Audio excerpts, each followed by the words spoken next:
Muy buenas, vamos a iniciar el tema que nos corresponde trabajar en el curso de química inorgánica, es aritmética química. Entonces veamos las imágenes que les presentamos. Primeramente vemos a una persona tratando de preparar una solución, ¿no es cierto?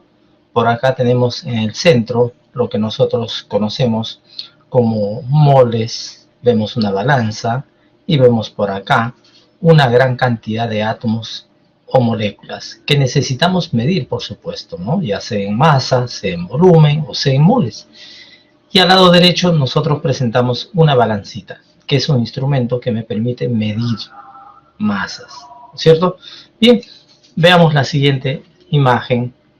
Tenemos la problematización. Contar monedas y átomos, una tarea difícil. Nos dice lo siguiente, que un joven universitario muy emprendedor decidió juntar dinero y se puso a guardar $1.50 diario por 5 años. Aunque no lo crean, reunió muchas alcancías. Su dinero guardado representaba pues una laboriosa tarea de contarlos. De la misma forma que un cajero de banco cuenta monedas y billetes, entonces también un químico cuenta átomos, moléculas y unidades de las sustancias.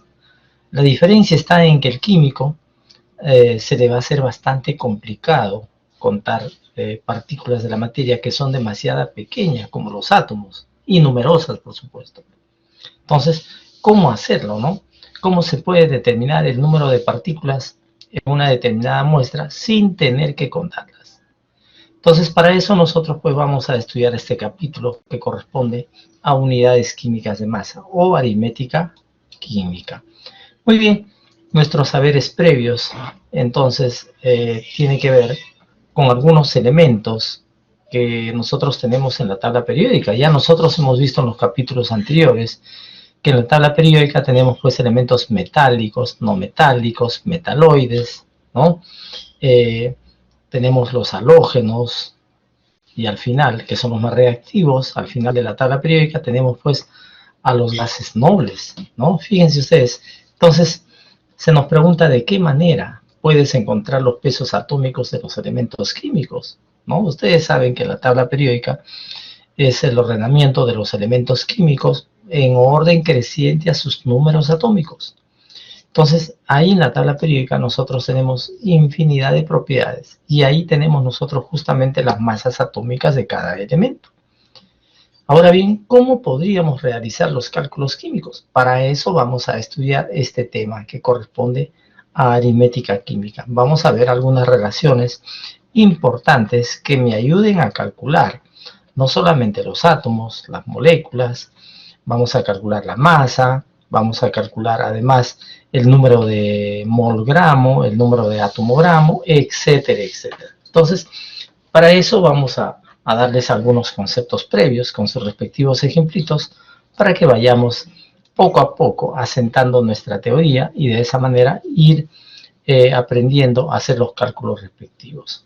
Observen, se nos pregunta qué tienen en común estas sustancias, ¿no? A modo de, básicamente, de generar el conflicto cognitivo.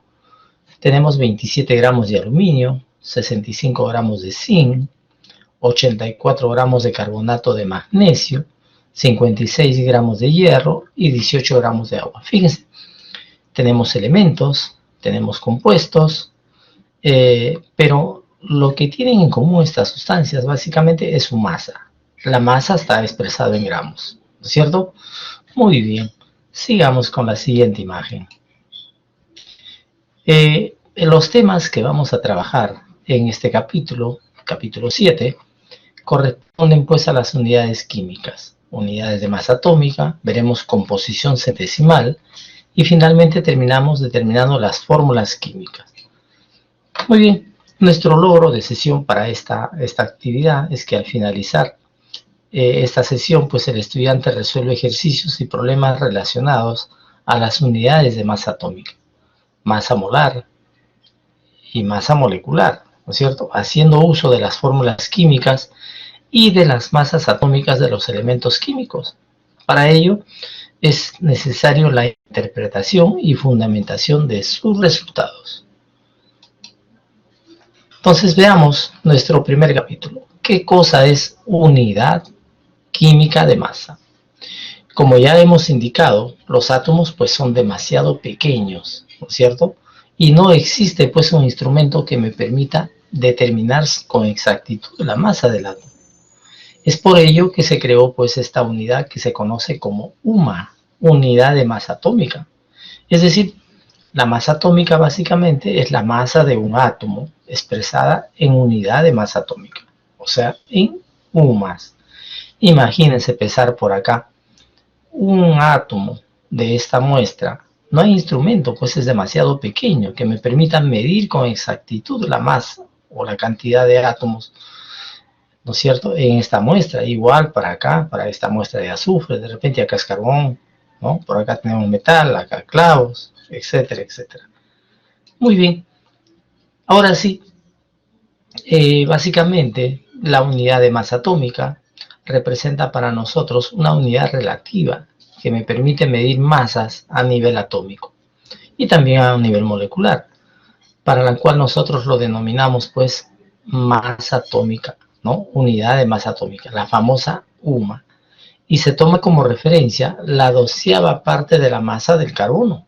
Es decir, si yo tengo, fíjense, el átomo de carbono por acá, ahí está, el átomo de carbono por ahí, y yo voy a tomar solamente la 12ª parte para esta partecita de acá. Vamos a pintarlo de rojito. Supongamos que esta representa pues la 12ª parte, ahí más o menos. Entonces decíamos nosotros que esta porción, ¿no es cierto?, esta porción para nosotros representa la 12ª parte de la masa del carbono. Y esto representa a una unidad de masa atómica, a una, ¿no es cierto? Por ahí nosotros multiplicamos 12 por 1 y determinamos entonces que una unidad de masa atómica por 12 serían 12 unidades de masa atómica. Y eso representa la masa del carbono. Miren ustedes, sabiendo por supuesto que una unidad de masa atómica equivale a 1.66 por 10 a la menos 24 gramos. Es la equivalencia, ¿no? Muy bien, sigamos viendo la siguiente diapositiva. Acá podemos apreciar cómo determinar la masa atómica promedio de un elemento. Esta masa atómica promedio básicamente está en función, ¿no? Está en función a las abundancias relativas de un determinado isótopo. Es decir, si yo tengo por acá un determinado isótopo, tal como E, sus números atómicos van a ser los mismos, porque estamos hablando de isótopos. ¿Qué cosa van a tener variables? Sus masas atómicas, ¿no es cierto? Vamos a tener masa atómica 1, de repente por acá masa atómica 2, y así para n isótopos tendremos pues la masa atómica del enésimo isótopo. De igual manera vamos a tener sus abundancias relativas, ¿no? Para cada masa atómica, la abundancia relativa a su 1, por acá a su 2, y hasta a su n. Ojo, estas abundancias relativas están expresadas en porcentaje. Entonces, quiere decir que la sumatoria de A sub 1 más A sub 2 más A sub n, todo esto debe ser igual a 100. ¿Ya? Todo esto debe ser igual a 100, porque estamos hablando pues de porcentaje. Entonces, ahí tenemos una formulita que me permite determinar, ¿no? Que me permite determinar básicamente la masa atómica promedio de un elemento. En este caso sería igual a la masa atómica del primer isótopo multiplicado por su abundancia relativa, más la masa atómica del segundo isótopo por su respectiva abundancia relativa, más la masa atómica del enésimo isótopo por su abundancia relativa, es A minúscula, sobre la sumatoria de A sub 1 más A sub 2 más puntos suspensivos A sub n. Conocido que la suma de los denominadores, que son las abundancias relativas, va a ser igual así. Y nosotros lo tenemos expresado de esta manera, miren ustedes. ¿No es cierto? Todo esto, a la sumatoria de A sub I por A sub I minúscula, y todo esto sobre la sumatoria de las abundancias relativas, por supuesto. Muy bien. Sigamos muchachos. Por acá tenemos un ejemplito de aplicación. Entonces me dice que el litio natural tiene, básicamente hay que identificar como masa atómica del primer isótopo su abundancia relativa A sub 1, por acá, la masa atómica del segundo isótopo y su abundancia relativa A sub 2. Ahora, si nosotros queremos determinar la masa atómica, miren, la masa atómica promedio de litio será pues igual a la abundancia relativa del primer isótopo, que es 7.42% por 6.015 más 92.58 por 7.016. Y todo eso dividido entre 100, ¿no es cierto? Porque A sub 1 más A sub 2 equivale al 100%. ¿Ya, muchachos? Al 100%. De repente, en algún ejercicio no me dan, ojo, no me dan como dato las masas o los porcentajes de abundancia. Me pueden dar uno de ellos, por ejemplo 7.42. ¿Cómo calculo el otro? Yo sé que la sumatoria es 100. Entonces, por diferencia, calculo la otra abundancia relativa. O de repente no me dan, ¿no? Pero me dan como dato la masa atómica promedio del litio. Ya tendría como dato. Yo sé que 100 por este valor de acá me da una ecuación en función de las abundancias relativas. Sería primera ecuación. La segunda ecuación, A sub 1 más A sub 2 igual a 100. De ahí despejo una de ellas y lo pongo en función de la otra. Reemplazo en la ecuación 1 y ya tendría la solución al ejercicio. ¿Ven, muchachos? No es tan complicado. Sigamos. Ahora bien, acá tenemos otro ejemplito más. Me piden allá el peso atómico promedio o la masa atómica promedio del boro. Inmediatamente, acá tengo las masas atómicas y por acá tengo las abundancias relativas. Entonces, será pues 10.01 multiplicado por su abundancia relativa, 19.6, más 11.01 multiplicado por 80.4. Y todo esto dividido entre la suma de 19.6 más 80.4, que hace 100. Y de esta manera determinamos pues la masa atómica promedio del boro en unidades de masa atómica. ¿Ven, muchachos? Qué sencillo. No es tan complicado. Es cuestión de manejar adecuadamente las formulitas, las relaciones que acabamos de indicarles, ¿no? Muy bien. Sigamos, si no, no vamos a terminar. Ahora bien, ¿cómo calculamos la masa molecular? Ojo, la masa molecular lo vamos a expresar nosotros como una M y una rayita arriba.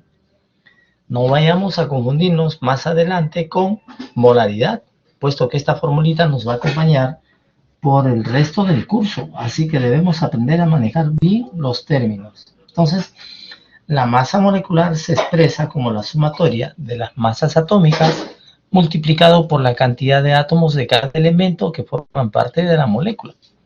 En la parte inferior tenemos un ejemplito para el agua. Miren ustedes. La masa molecular del agua será pues entonces a la cantidad de átomos que hay de hidrógenos, que son 2, por la masa atómica del hidrógeno, más un átomo de oxígeno por la masa atómica del oxígeno, 15.99. Y esto suma aproximadamente 18.006. Ahora, si me pidieran por acá otro ejemplito, la masa molecular, miren ustedes, del NH3, por ejemplo, del amoníaco. Esto sería igual, ya lo hacemos de una manera más directa, a la masa atómica del nitrógeno, es 14, multiplicado por la cantidad de átomos, que es 1, más la masa atómica del nitrógeno, ¿no es cierto?, multiplicado por la cantidad de átomos, que es 3. Y esta sumatoria me da 17. Por lo tanto, tendremos como unidades de masa igual a 17, como masa molecular, perdón, a 17 unidades de masa. Muy bien, ahí tenemos entonces cómo se calcula la masa molecular. Ojo, la masa molecular. Sigamos viendo otros conceptos por acá. Acá nos piden calcular la masa molecular del ácido sulfúrico. Miren, masa molecular del ácido sulfúrico será igual, ahora lo vamos a hacer más directo. La masa atómica del hidrógeno es 1 por 2, 2. Masa atómica del azufre, 32. ¿De dónde lo saco? Tabla periódica, por 1. Más la masa atómica del oxígeno, 16 por 4, 64. Y todo esto suma 4, 6, 8, 98. 98, ¿qué unidades? Unidades de masa atómica. Y ya está. Ahora el 2 está afectando a todo lo que hay dentro del paréntesis. Por lo tanto, su masa molecular, en este caso del hidróxido de calcio, será igual a masa atómica del calcio, 40, más 2 veces la masa atómica del oxígeno. El oxígeno 16 por 2, 32. Más el hidrógeno 1 por 2, 2. Y ya tenemos acá entonces 4, ¿no es cierto? 74. Esa es la masa atómica, pero en unidades.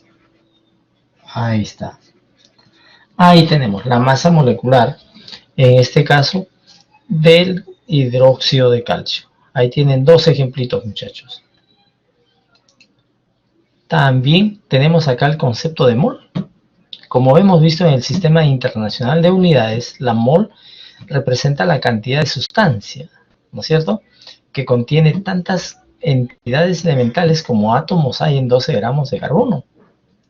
¿Qué me quiere decir esto? Por acá, que una mol, miren, una mol de carbono equivale a 12 gramos, ojo, 12 gramos, y esto equivale a 6,022 por 10 a la 23, en este caso es el número de Avogadro. Como estamos hablando de un elemento, acá será átomos. Ya está, muchachos. Si habláramos de un compuesto, ¿no? Si habláramos de un compuesto, diríamos por acá, por ejemplo, una mol, miren, una mol de agua será igual a su peso molecular. ¿Su peso molecular cuánto es? 18 gramos, expresado en gramos. Y esto va a ser igual a 6,022 por 10 a la 23. En este caso, como hablamos de varios átomos, estaremos hablando de moléculas. Ya está, muchachitos. Ahí tienen otro ejemplito. Miren, arriba estamos hablando de átomos y abajo estamos hablando de moléculas. Ya, átomos es una cosa, moléculas es otra cosa. Pero el numerito no va a cambiar. Ese numerito es el número de Avogadro, ¿no? Indica el total de partículas, ya sea átomos, moléculas o iones, que están presentes en una mol de cualquier sustancia. Ahí tenemos algunos ejemplitos en la parte inferior. Miren ustedes. Una mol de sal, hallamos su peso molecular. 23 el peso atómico del sodio, 35.5 del cloro, sumado 58.5. Y equivale a 6,022 por 10 a la 23 moléculas.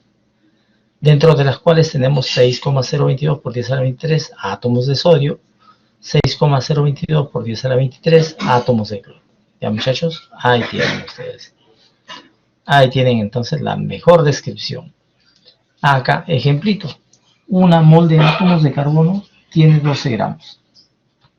Una mol de átomos de oxígeno, 16 gramos. Una mol de moléculas de oxígeno, 32 gramos. Y una mol de iones de cloro tiene una masa de 35.45 gramos. ¿De dónde salen esos valores? Tabla periódica, muchachos. Tabla periódica. Ahora sí, ¿cómo determinamos el número de moles? El número de moles lo vamos a representar de esta manera con la letra N, ¿no? Va a ser igual a la masa de la sustancia entre la masa molar. Pero la masa molar ya sabemos que lo expresamos ahora, ya no es masa molecular, ¿no? Lo expresamos en gramos por cada mol. Estamos hablando unidad de masa por mol, ¿no? Por eso decimos masa molar.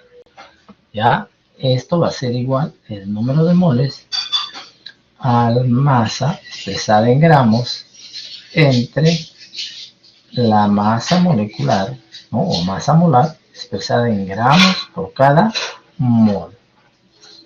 Ya está, muchachos. Con esa relación, entonces, nosotros determinamos el número de mol Ahí está. Determinamos el número de moles. Sigamos. Acá tenemos algunos ejemplitos. Cuando hablamos de masa molar, ojo, cuando hablamos de masa molar, un poco para clarificar la idea, la masa en gramos de una mol de sustancia. Entonces la masa molar de átomos de hidrógeno es la masa de un mol de átomos de hidrógeno. Y un mol de átomos de hidrógeno equivale pues a su peso, a su masa expresado en gramos, ¿no es cierto? La masa molar de moléculas de hidrógeno es la masa de un mol de moléculas de hidrógeno, es decir, acá tenemos dos átomos, 2 por la masa atómica del hidrógeno, que equivale a 2.016 gramos por mol. Muy bien. Ahora, seguimos. Miren ustedes, hablamos de mol gramo, ya no de moles, sino de mol gramo. También lo podemos llamar masa molar. Entonces, una mol, ya les había adelantado, de cualquier sustancia equivale a su masa molecular expresado en gramos. Ahí tenemos ejemplitos. Una molécula de CO2 equivale a su masa molecular, ¿no es cierto? Expresado en U más. Y una mol, miren, una mol de CO2 equivale a 64.07, igual, pero la unidad cambia. Ahora hablaremos de gramos. Y es lo que vamos a utilizar, ¿no? Acá tenemos un ejemplito de aplicación inmediato. Por ejemplo, nos dicen cuántos átomos están contenidos en 0.551 gramos de potasio. Comenzamos con el dato y luego utilizamos su masa atómica. Lo acabamos de ver, 39.10 gramos de potasio, tabla periódica, equivale a una mol de potasio. Y una mol de potasio equivale a 6,022 por 10 a la 23 átomos de potasio, que es el número de Avogadro, ¿no es cierto? Entonces, gramo con gramo se va, mol con mol se va, y me queda la respuesta en átomos de potasio. ¿Ven, muchachos? Así de simple. Acá tenemos otro ejemplito. Dice, ¿cuántos átomos de hidrógeno están presentes en 72.5 gramos de este compuesto? Comienzo con ese dato, hallo el peso molecular del compuesto y lo expreso como 60 gramos por mol. Las moles, miren, en una mol de este compuesto, ¿cuántos molátomos de hidrógeno hay? 8. ¿Cuántos molátomos de carbono? 3. Molátomos de oxígeno? 1. Entonces, ese es el corazón de la solución del ejercicio. Así de sencillo, ¿no? Eliminamos gramo con gramo, mol con mol, molátomo con molátomo, y me queda la respuesta en átomos de hidrógeno. Muy bien. Por si acaso, algunas formulitas importantes. En el caso de moles, ya indicamos que es igual al peso sobre el peso molecular, número de moléculas entre el número de Avogadro. Para el número atomogramo, peso sobre peso atómico, número de átomos entre el número de Avogadro. Entonces, la M con la rayita es masa molecular. O masa molar, si quieren llamarlo de esa manera. Peso, número de moléculas, ¿ya? Número de moléculas.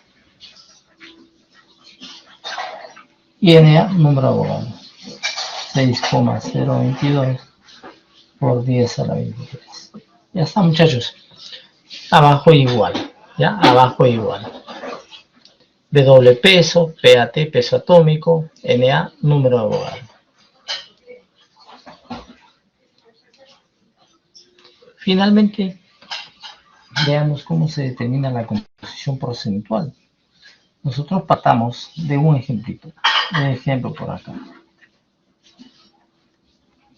Hemos visto que el peso molecular, miren ustedes, el peso molecular del NH3 es igual a 17 gramos por mol. Entonces, a partir de acá yo puedo decir, ¿no es cierto? A partir de acá yo puedo decir que 17 gramos de NH3, si hablo de porcentajes, equivale al 100%. Y dentro de los 17 gramos, 14 gramos es de nitrógeno. Por lo tanto, ¿cuánto en porcentaje, en peso, será de nitrógeno? Entonces, de acá nosotros despejamos. y decimos, ¿no? Porcentaje en peso de nitrógeno será igual a 14, miren, por 100 entre, ¿no es cierto? Entre 17, que es, y ya tendríamos la respuesta, en por ciento. Pero miren, interpretando esta formulita de acá, a veces la mente es frágil y tendemos a olvidarnos las formulitas. Pero si nosotros la aprendemos de esta manera que les he explicado, va a ser más sencilla. 14, ¿qué cosa viene a ser? La masa atómica. ¿Cuántos átomos hay? 1 por 100 entre 17, que es la masa molecular. Miren ustedes, sin necesidad de aplicar la formulita. Sin necesidad de aplicar la formulita. Y si quisiéramos hallar el porcentaje de hidrógeno, esto sería 1 por, ¿no es cierto? 1 por 3. 1 por 3 entre 17 por 100. Ya está. Y ya tendríamos el porcentaje de hidrógeno. Miren, muchachos. Entonces, es así como se calcula la composición porcentual o composición centesimal, que es lo mismo, ¿no? Es lo mismo que porcentaje en peso o composición centesimal. De esa manera se expresa. Muy bien. Sigamos. Ahí tenemos ejemplitos de aplicación, ¿no? Aplicando las formulitas. Acá tenemos dos ejemplitos para resolver. Lo vamos a resolver. Dice, calcular la composición porcentual del cloruro de potasio. Primero la fórmula, KCl. Luego calculamos el peso molecular. Y eso va a ser igual a, el potasio tiene peso atómico 39 más 35.5. Esto me va a dar 0.5, 14, 6, 74. 74.5, ¿no es cierto? Gramos por cada mol. Ya está. Ahora sí, el porcentaje en peso de potasio será igual a 1 por 39 entre 74.5 por 100. Ya está. Ahí tenemos la primera respuesta. Y el porcentaje, miren, el porcentaje de cloro será igual a 35.5 entre 74.5 y por 100. Y ya está. Ese es el segundo porcentaje. Ya está, muchachos. El de abajo les dejo para ustedes, para que lo practiquen. Y finalmente, vemos las fórmulas, ¿no? Fórmula empírica y fórmula molecular. A la fórmula empírica se le conoce como la fórmula mínima y a la fórmula molecular como la fórmula verdadera. ¿Cómo se calcula la fórmula empírica? Hay toda una secuencia, ¿no? Primero asumimos una base de cálculo, se hallan los números de atomogramo. Si los resultados son fraccionarios o decimales considerables, no podemos redondearlo, se divide entre el menor de ellos y si aún el resultado sigue siendo un decimal, entonces se multiplica por un número de tal manera que se aproxime a un número entero. Y ya está. Ahí tenemos la fórmula empírica. Muchachos, ahí lo dejamos. Ahí tienen un ejemplito. Ahí tienen un ejemplito. Miren ustedes aplicando todos los pasos hasta obtener la fórmula empírica. ¿Ya? Hasta obtener la fórmula empírica. Muy bien. Ha sido un gusto tenerlos hoy día. Y nos estaremos viendo en una nueva oportunidad. Hasta luego.